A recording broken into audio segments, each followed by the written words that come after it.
This is the story of something that happened to me.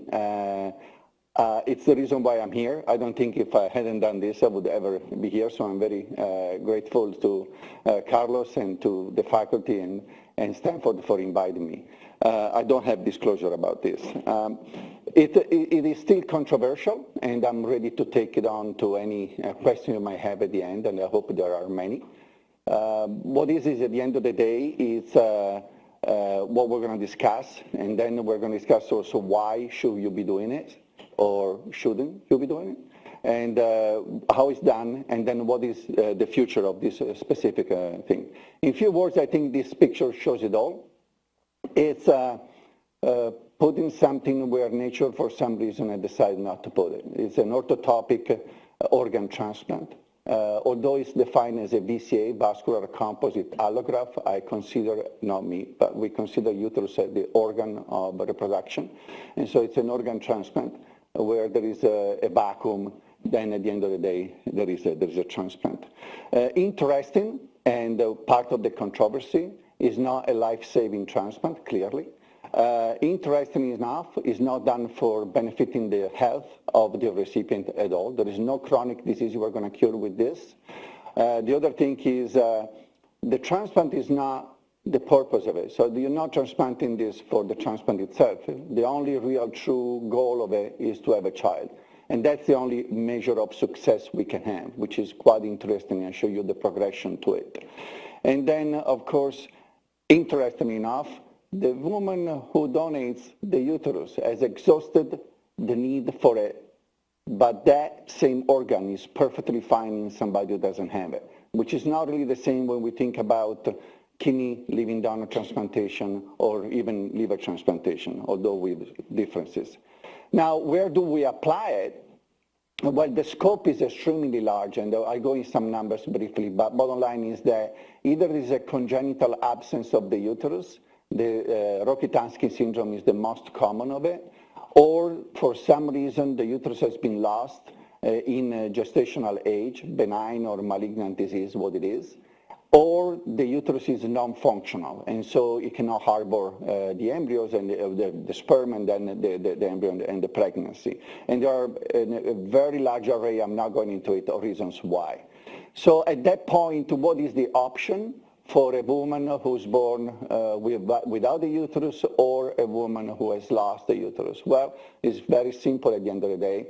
The one option is in the days of ethics of medicine and no paternalism and autonomy, you have to give all the options, right? And so this is where we are. You have the option of not having children, absolutely fine. There is nothing bad with that. You have the option of adoption. You have the option of surrogacy, not all over the United States, but 14 states in the United States with different rules and regulations allow that. Or now, finally, you have the option of uterus transplant. That's really what it is. And uterus transplant is not coming to replace any of the above. It's just there to give the option, the possibility, where possibility was not there before. So the scope. That's probably the most intriguing thing that we fell upon without really knowing it. How many women really may benefit from it? And how many women in the United States only worldwide have a problem with infertility or fertility issues? Well, the number is very, very large. And it's difficult to put really a true number to it, but I can tell you the span, the range goes from 500,000 to 2.5, 2.8 million. Only for questions related to uterus malfunction or absence. So the idea is if only 1% of this large number of women for some reason will decide to have a uterus transplantation may become one of the most performed transplantation procedures in the country. But of course, this is just the big scope. There are many reasons why we'll never, but this is interesting to know that the scope is extremely large. And the other thing is very fascinating is that this is a beautiful marriage between transplant surgery and fertility medicine. I think it seems like a match made in heaven. Everything we learn in 50, 60 years of transplantation all of a sudden falls perfectly into the field of fertility medicine and allows to break the last barrier, which was how to treat the absence of the uterus. I mean, if I see this only from a historical or even an emotional point of view, this is a very good thing. This is really something where you have two completely separate, otherwise nothing to share fields coming together and making something huge, which is the birth of a child. There is also a revolution in transplantation, and this is a very brief idea that is the beginning, I hope, of a conversation regarding what it means really transplanting today. And you went from saving lives to somewhat improving life, or saving life as in the United States, but people don't in Europe. If you are on dialysis in Germany, you live as long as having a kidney transplant, so it depends how you do things. But anyhow, that really is a great benefit. And then trying to treat chronic diseases like diabetes. And now all of a sudden you have the reconstructive transplantation for people with no arms or with huge injuries in their faces that cannot eat or speak or even blink their eyes. So there is this. And lastly, there is the uterus transplant, which is somewhat a reconstructive transplantation, but in reality is a little bit more than that. It's like really the last piece of a revolution in transplantation. This is also as an ethic basis, because Kaplan is one of the most renowned bioethicists in the country, and really wrote an article about how transplant is evolving, and everything we learn now can be used to make life better. What are the who's looking for it? It's interesting. It's a very intriguing group of women who's looking to, for the time being. The hope is to make it available to everybody, but it's a very well-educated section of this woman. They are very young, of course. They are absolutely 100% healthy. Most of them are perfectly fit. And this is probably the nicest part of it. And every time we do a transplant, I'm just an abdominal transplant surgeon, so I've done everything under the diaphragm, as I say, but you always worry something is going to happen to your patients. There is no matter how you perfectly leave the OR and you say, this is probably the most beautiful anastomosis ever done in my life, something may happen. In this case, once the child is born, well, the life expectancy is the life expectancy of anybody else that you expect being born in a natural way. The life expectancy of the woman who received the transplant is exactly the life expectancy would have without the transplant. So this is really a great thing of refashioning the outlook on your profession with a new way of doing transplantation. How this came about?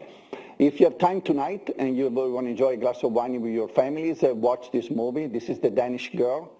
Interesting enough is when there is a need, there is a way of solving the problem. The story of the Danish girl is the story of a transgender who absolutely wanted to become a woman. And this was the first reported history of a uterus transplant. It really happened. It happened in Dresden, in Germany, shortly before World War II. Of course, the recipient died, and the surgical form were lost, but we know this happened, and the movie explains that it's a beautiful movie, and it's absolutely phenomenal. And then there was a transplant in Saudi Arabia. It's still reported, but in reality was not successful. Finally, in Turkey, we had the first brain-dead uterus transplant in the world. The woman who received it still has it, and unfortunately, she's not been pregnant. And so there's been now many years, and I think the effect of immunosuppression should be taken in account in keeping the uterus in a healthy person for that. But then finally somebody approached this in a very scientific way, and this is Mats Brandström. He is the chief of OB/GYN at Gothenburg University in Sweden, and really he is the one who made it happen. He approached this in a very scientific way. He was told by a patient of his, I will never have a child because he had lost the uterus in young age, and he kept working with this. He did the first basic science models, mouse model, greater animal model, primates, and finally did the first successful uterus transplant in the world with live birth. And this is the little kiddo. This is, of course, I had permission of showing this because Lisa Johannesson, who's my partner in crime in Dallas, was the partner of Mats Brandström in Sweden, so we have access to this beautiful baby born interesting enough, from a donor who was 61 years of age at the time she donated the uterus. And then this widespread in the world. There are many, many programs. At the present time, the United States is the country in the world with more transplant performed, and we hope more institutions will come to play a role in this arena. Interesting enough, for a transplant surgeon, we're used to put the kidney in, look at the urine, and go home. In this case, it kills you, because you have first to do the transplant, so you have to have a surgical success. Then you're waiting for the first period, which is very intriguing. The first period our first recipient got, everybody in the office was yelling like somebody scored a big thing at the game. At the second period, she called our coordinator and says, I got my second period. And so already reality sinks in and says, I don't like this. But then you have to have a stable immunosuppression. Then you have this implantation of the embryo, which has its own little gimmick in itself. Stable pregnancy, successful pregnancy, and finally the delivery. So the delivery is really what we're looking for. Now we're shortening the time from transplant to delivery. It's getting shorter and shorter. Our last one delivered 10 days ago was 11 months after a transplant. So we didn't even wait a year, and she delivered a perfectly beautiful baby boy. So how this is done? The uterus, if you remember, I had to go back when I started doing this. I had no clue what I was looking at. It's got inflow is through the inferior uterine arteries. There are branches of the internal iliac artery, and then there are some arterial inflow from also the ovarian arteries. And then the outflow is given through the uterine vein, the draining to the iliac veins and the ovarian veins. And so the question when we start doing these transplants is how much of all this you need. We know from the OBGYN literature that you can have a perfect pregnancy even with only one inflow. So, but this was something that we start building in time. But bottom line, the transplant is done by anastomizing the vein into the external iliac vein, external iliac vein, so it's like a kidney transplant. The artery is external iliac artery, and then the vaginal anastomosis is done on the vault of the vagina. Many of the women with MRKH syndrome have a very short vagina, so that anastomosis needs to be prepared sometimes with the dilation made up front to be sure that we don't. And the stricture of that anastomosis is still probably the only true complication we have seen. It's not a huge complication. You can do in 20 minutes in surgery dilated, but that's one of the things that we see. And this is the final product. The monitor of this transplant is a little tricky. First of all, technical success means that you need to have an inflow and outflow, and so the ultrasound, the Doppler is the only thing we have. And this is done transabdominally as long as we have waveforms, and we have, it's difficult to sometimes to see the outflow, but as long as you have a decent waveform in the artery, you know you're okay. And what the most fascinating thing is to look at the uterine vein. If you notice, this is done with a very fine suture. It's a 3 millimeter vessel. And then once you go and deliver the baby, that same vessel is as gross, as big as my thumb. So it's impressive how nature adapted to a transplanted uterus. And then the biopsies. With this woman, unfortunately, have to have a regular biopsy in a protocol fashion. The only good part is, number one, they are not really invasive because it's done transvaginally, and they don't hurt. And really, there is no complication for it. It's not like sometimes you can have a hematoma for a liver biopsy. That doesn't happen. And we are really working in understanding how to grade the rejection, which is still something that we're working into. So what are the risks for the donor? This can be done with living donor and deceased donor. There is no difference at the end of the day. We have proof that you can have a successful birth having a living donor or a deceased donor. So it's the same thing. There are pros and cons to using either or. But the question that comes from people is that justified to put the life of somebody at risk to donate an organ which is not a life-saving organ, like can be a kidney or a piece of a liver? And I'm not smart enough to give a perfect answer to the question. We know that in the United States, I think on a yearly basis, we do about 600,000 hysterectomy. So at least I can give a very good informed consent to the living donor and tell them those are the risks of the procedure, and they can just make the decision. I think we decided a long time ago in this country where we put the threshold of risk for living donation, and this is really way below the risk that you see for a kidney donor or a living donor liver. So I think we are okay with that. It's debatable, but I feel good at least about that.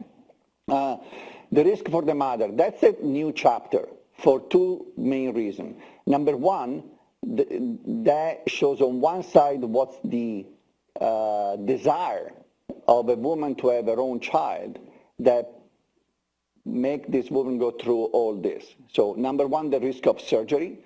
That's, again, practically 4 vascular anastomosis, so 4 potential areas where you can have a major disaster. Then you have the risk of the immunosuppression. The good part is this is temporary. You do the transplant, you have the child, you take the uterus out, you stop immunosuppression. So the time that these healthy women are exposed to immunosuppression is limited. Now, the caveat in this is that we don't know what that means in reality, because we don't have a human model whereby we know that we're given it to a completely healthy kidney, for example, immunosuppression for 14 months or 22 months or 5 years in some cases, and what is going to happen 30 years down the line. The idea is that GFR goes back to normal. There is a dip in the GFR during the immunosuppression time, and hopefully will return to normality. We have that from a laboratory point of view, but I cannot tell you really that 30 years down the line we're going to have a problem or not. We don't think so, but that's really one of the things we have to follow in the long run. And then, of course, you have to mitigate. All of our recipients have CNI, so the usual immunosuppression for an organ transplant. We don't use steroids, not at all. And we use induction with thymoglobulin, and then we use a second agent because a monotherapy seems not to be good enough. I apologize. And so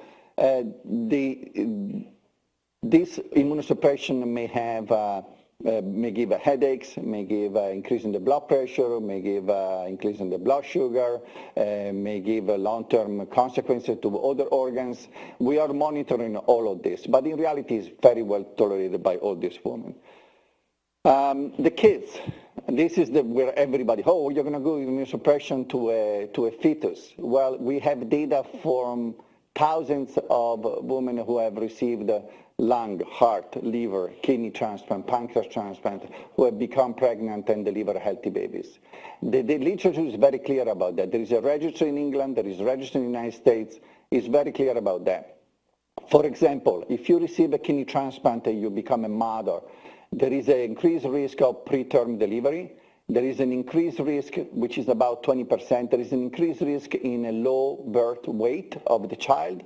And there is an increased risk of preeclampsia or eclampsia. But then when you look at those kids and you follow them up in growth, their growth, number one, is absolutely normal, and the rate of malformation is exactly the one you would expect in normal population. So at least we have data set that we can use to justify what we're doing with this uterus transplant. At the same time, we're following the children, of course, throughout as long as we can. And we are not using medication that we know they may have a teratogenic effect. So, for example, the mycophenolate, the Celcept, is not used. We use azathioprine that, for the time being, seems to be a very safe medication and serves the same purpose. So what is the risk-benefit ratio? Well, if you really look we can debate and speculate at length about this, but reality is at the end of the day, we know the risks, and we know probably 90% of those, and we can control for it.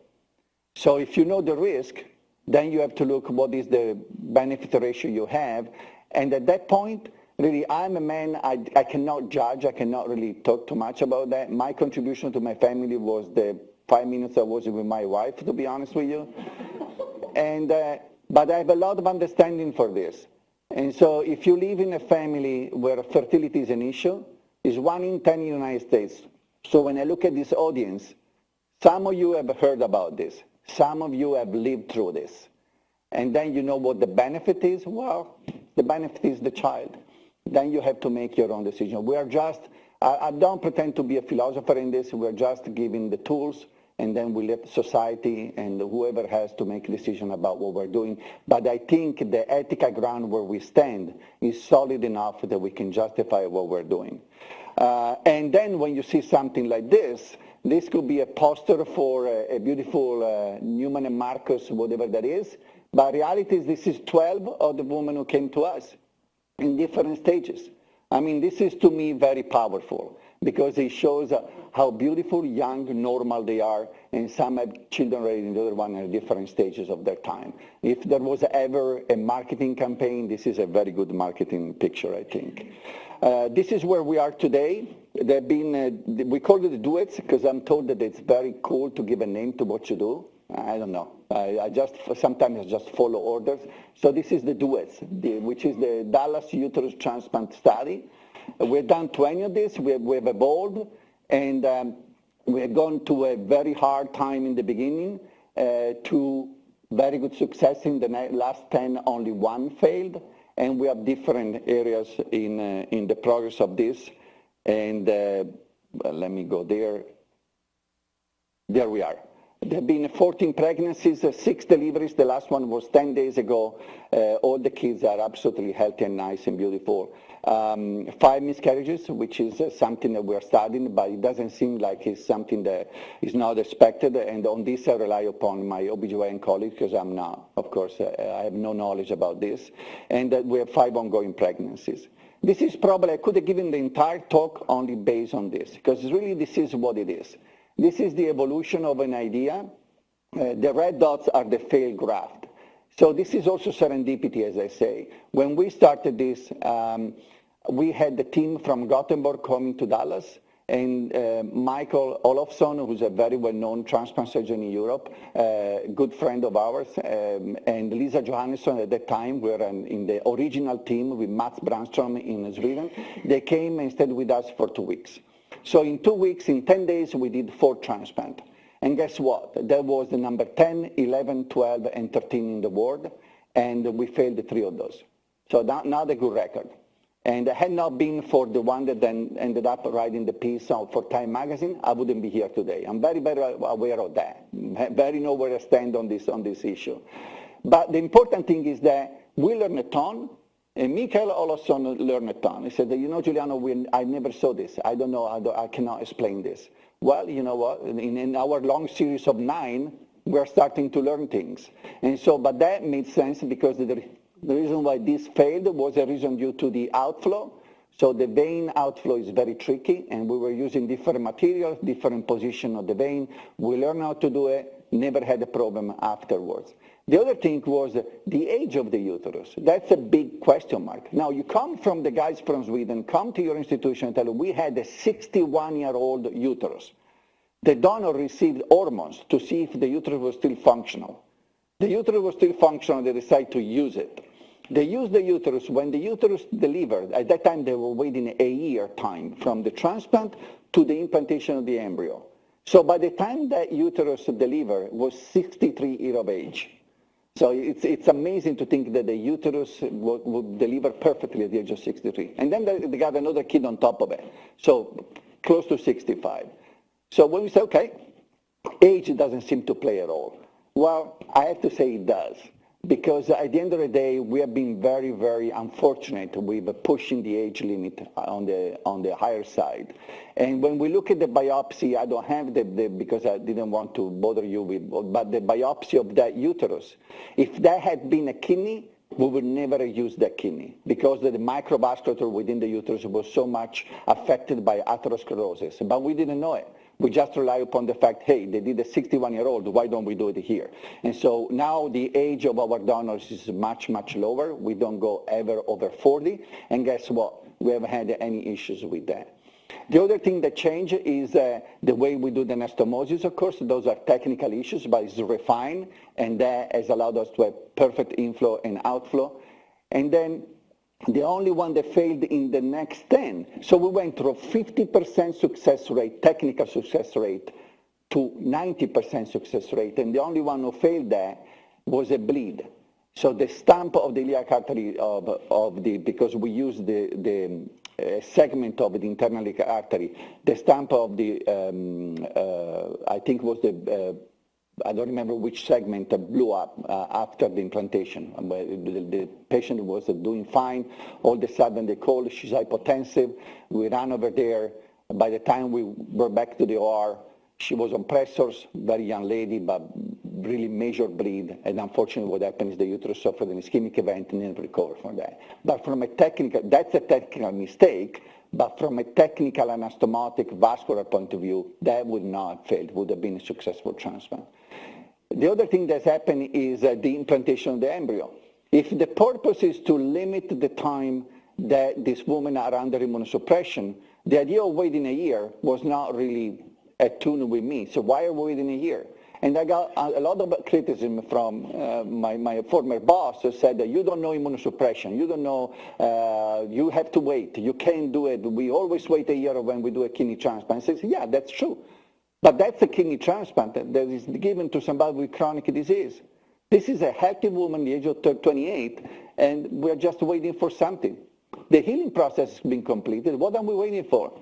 So sometimes it's better to be ignorant and aggressive and then close your eyes and go in. So I like my ignorancy, and what I did, I just implanted the embryo 6 months, and guess what? Now everybody in the world is implanting early. 4 months, 5 months, as soon as you can, you implant, because it doesn't really make a difference. And it's something that we really enjoy doing because we limit the time that this healthy person is under immunosuppression. The other thing was the flow within the uterus. The uterus is a very strange organ. So when you open the clamps in any other organ transplant we do, probably the pancreas is the closest thing to it because the pancreas is a very kind of microvascular, slow microflow within the pancreas itself. The liver is not, the kidney is not, but the uterus is. You open the clamps and this thing slowly pinks up. And for a transplant surgeon, that's a moment of the absolute unnerving, disastrous, emotional time because you don't know whether it's going to finally pink up and be alive or not. It takes about 5 to 10 minutes. And then we decide, okay, why don't we strongly heparinize the recipient? And we did it. And we noticed the flow is better. So we introduced that, and that seems to have worked well in terms of technical success. The other thing is that on the living donor, all our living donor were open laparotomies, so from umbilicus down to the pubis. You know, it's a young woman, and if you can avoid that. But the OBGYN surgeon who does this with us is a very skilled robotic surgeon. So we said, hey, you do all these crazy cancer cases. Why don't we just sit down, be quiet, and see how far we can go? And so we did it very slow, in a very, not inventing, but just going slow with all the things that we learned doing the open cases. And the last 5 have been robotic-assisted hysterectomy, which means that the woman gets 4 holes in their abdomen. There are still 4 holes, but they're much better than a longitudinal laparotomy, and the graft is extracted through the vagina.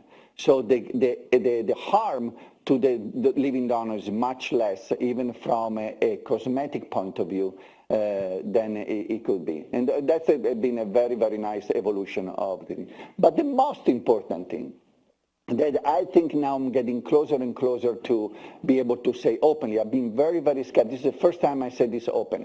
Of the first 10 we had, only 5 were technically successful. Well, guess what? 4 of them have already delivered. 1 of them is waiting for the second child, who's going to happen in February. And the 5th one, which is going to be the first, we do both disease and living donor, we're the only program still doing this, is going hopefully to deliver in March. So 5 out of 5, that's intriguing. So if you do intend to treat, you have only 50% success rate. But if you take away the technical disasters and you look at the ones that were technically successful, all of a sudden you have 100% take-home baby rate. That's a beautiful term that the infertility docs use, take-home baby rate. And I think this is great.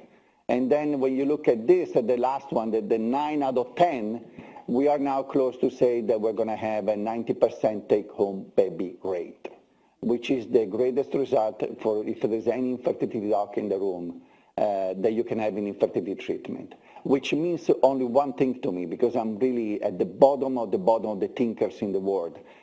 it means that these women are absolutely completely healthy. Their ovaries, their hormonal system is completely up to par. The only problem was the missing part of the uterus. So if I'm a mechanical surgeon, as many people think, I'm glad to be one, because we can allow us to do these things. So what is the future of this? The future is a little bit harder than the beginning, if you ask me. I went over the phase of struggling for the technical issues. Now I'm really struggling how to keep this alive. The donor potential, I think, is immense. I'll show you some numbers about the response we got from women in the country, from all over the country. If we go into disease, so brain dead donors, allocation will become an issue. Now it's not. It's us, University of Pennsylvania, Cleveland Clinic. We don't even cross paths. So we're okay. But the moment more institutions will come to play a role, how you allocate this? You cannot allocate based on age, grade of disease. There is nothing, you need to sit down on the table and decide how to allocate. And I hope we're going to be more civil than we've been in the history of transplantation when it goes down to allocation of organs. I think the discussion between robotic, laparoscopic, open, you know, for us, I think you have to use what's good in your institution. We have a great, absolutely fantastic robotic surgeon, we use it. Very simply said. If you're a great laparoscopic surgeon, you can do the same, use it. But I think that's really the future, is not the open laparotomy. And then the payment is the big thing. Who's going to pay for it? And if there is a bioethical or a social ethical conversation, that's where we're going to go. How you justify in this stage and age to dedicate so much resources to one child when you have so many children that suffer from somebody else. It's hard to, I don't have the response for that. I can only tell you that emotionally when you get involved with this, you really feel for the women who have had the possibility of having a child. I apologize. This is what it is. That's why I think it's phenomenal. So since we open the doors of this, and we open the doors by going into a newspaper and say, we're going to start doing this. More than 1,000 women have called us and asked if we can offer them uterus transplantation.